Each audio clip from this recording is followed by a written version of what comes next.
the damn thing. I'm Tiffany Largie, your host, and this is episode 1. You know, I got to tell you, it's one of those things where we ask ourselves, like, what does it even mean to simply do the damn thing? 16 years ago, I was this person trying to figure out to myself, how the hell do I even make life happen?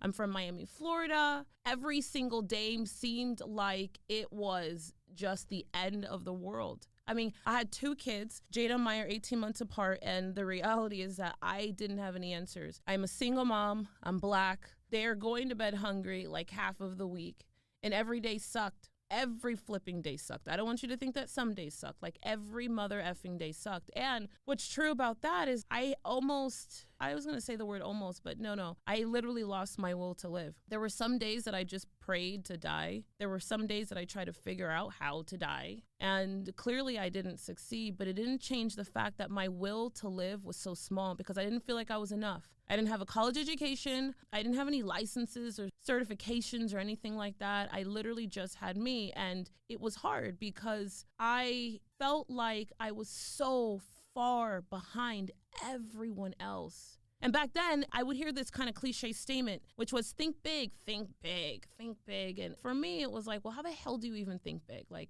real talk, like, how do you think big? I couldn't wrap my head around thinking big, but I absolutely said to myself one day, well, damn it, no one's going to make me feel small. Then I said to myself, well, no one's going to make me think small. And then I said to myself, I will not think small, specifically when it came to my story. You know, when I made a decision way back when to leave small thinking behind, my whole life changed. Everything changed. I mean, I went from being this pissed off all the time, angry as hell woman. I really should call myself girl, actually, but woman, to building a handful of 6-figure businesses and a 7-figure business. And, you know, I say that kind of in this, because at that time, when I had built my first business, I thought that that was the answer to the whole thing, but I realized it wasn't. It was the beginning of what would then become a multitude of lessons. It was the absolute beginning of what would become a multitude of lessons of Tiffany, just do the damn thing. Sometimes we're waiting for things to happen, and we believe wholeheartedly that it's eons and eons away, that we've got to wait to be the right size. We've got to wait to be the right color. We've got to wait to be the right age. We have to wait for the right person to walk into our life, or the right opportunity, or the sign from God, or like, you know, like we're waiting for like flipping fire to fall on the ground and the rainbow to turn green, and then to,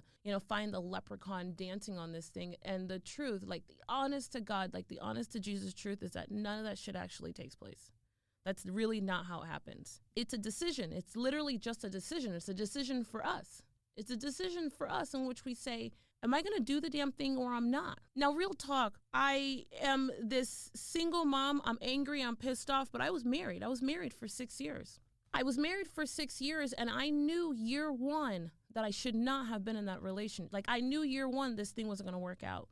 I knew year 1 that I was in trouble because he was dangerous.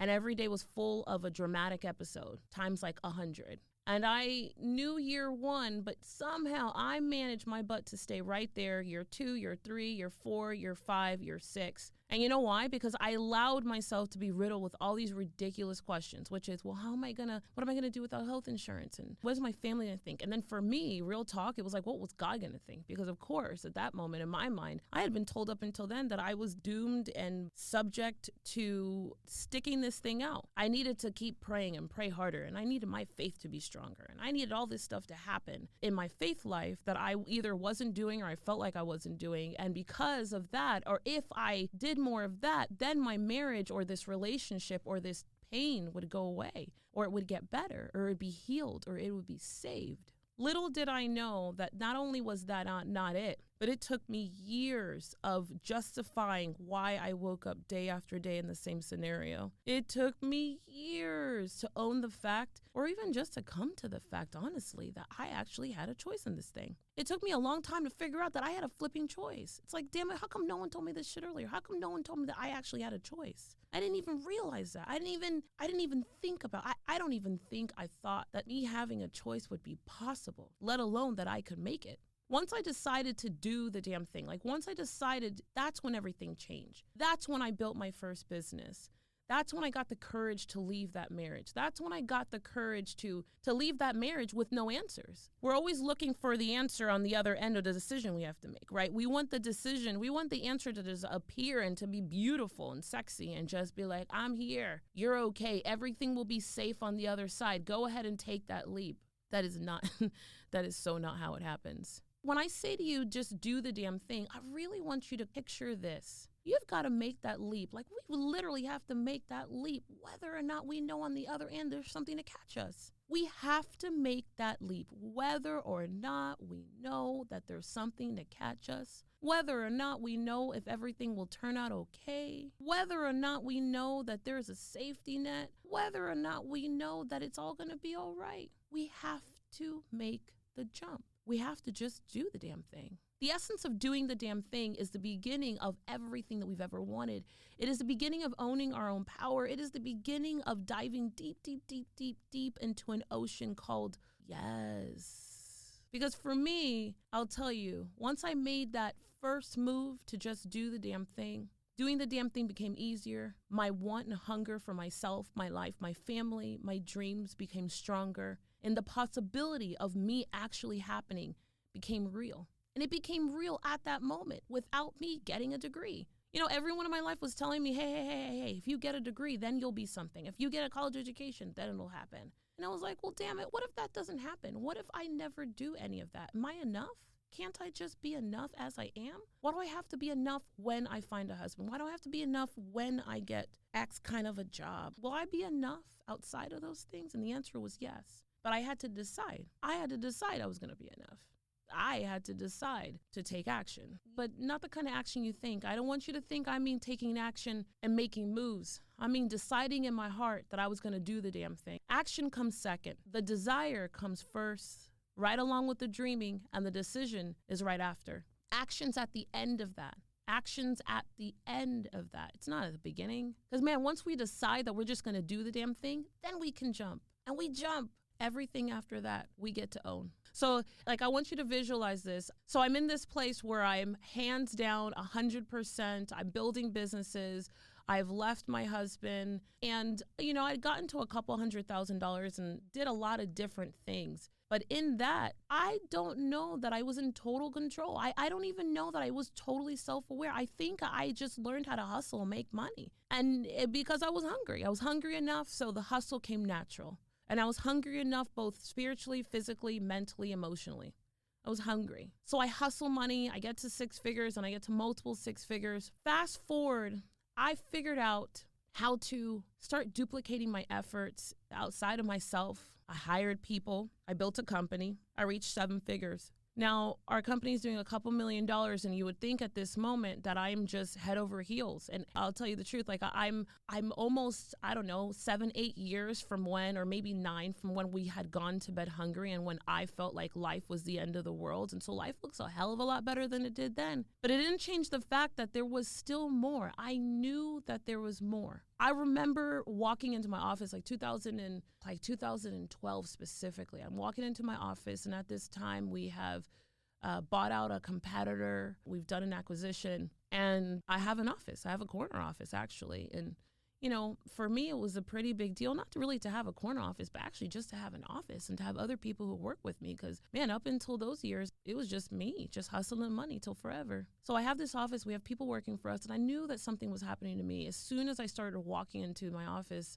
I would sit down at my desk. And I'd sit down on my desk, and real talk, I would sit down, take off my shoes, close the door after saying hi to everybody, and just stare out the window. And as crazy as it'll sound, it's like I had this gnawing in me when I knew. It was like there were things that I wanted. There were things that I was dreaming of, and there was a lifestyle that I was craving. And the lifestyle did not include jets and Bentleys and 29-bedroom house, a 29-bedroom house for the 5 of us. No, that was not it. But I'll tell you what, it was dreaming of people. It was dreaming of relationships and love and laughter in a way that I didn't have in my life at that moment. I had come up all over again with all the reasons in the world why this thing wouldn't work, like why I could not do anything different, why I needed to just keep working the road I had already been on, right? Because that's what we tell ourselves, especially when things get comfortable. We're like, well, that'd be stupid. Why the hell would I leave?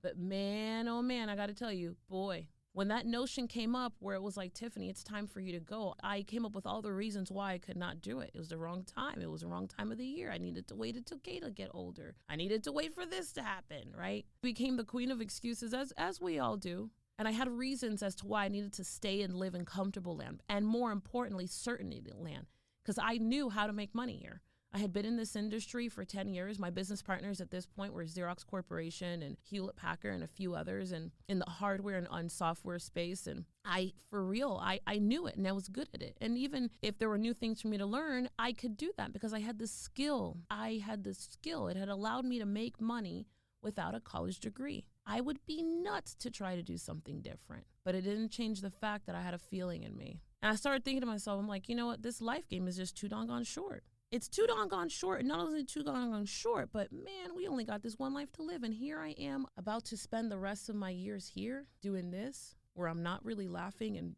I'm not rooting and feeling, swimming, if you will, in love. I don't know about this. You know, when I made a decision to sell my company, it was probably like one of the hardest things I had ever done. It was 2014. And it was 2014, and I had this feeling. Have you ever had that? Like you just have this feeling. It just doesn't stop. It's like nonstop. And sometimes you can quiet this thing. Sometimes you can just let it ride. But I couldn't let it ride anymore. Like I had it. Like I had flipping had it. I could not let this thing ride. I absolutely had to stand up to myself, if nothing else. And I was like, you know, I'm going to sell the company. I had an experience. And in that experience, I kind of said to myself, Tiffany Largie, it's either now or never. We all have those moments. And what happens on the other side of it is that nothing is making sense. Nothing feels good.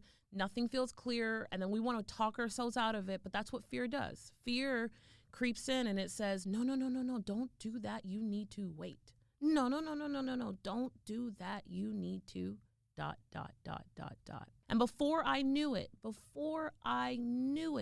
I was wrapped up 110% wrapped up in all the reasons why I couldn't do it, and only probably like one reason why I should. So I make a decision. It's November. I believe it's November of 2014. I make a decision. I'm going to sell my business and I'm going to take a leap into the unknown. I actually didn't know what I was going to do. I just knew that I could no longer do this. I knew that I needed to jump. I just knew I needed to do the damn thing. I knew I needed to do the damn thing. No matter what, all the thinking in the middle didn't change the fact that at the core of it, I really just needed to do the damn thing. And I'll tell you, I live a life today. Here I am 5 years later, and I look around every room that I'm in, and I'm like, oh, thank you, Jesus, that I made that move. Because not only do I live a life where I do the damn thing, I flipping live a life that I absolutely crazy love.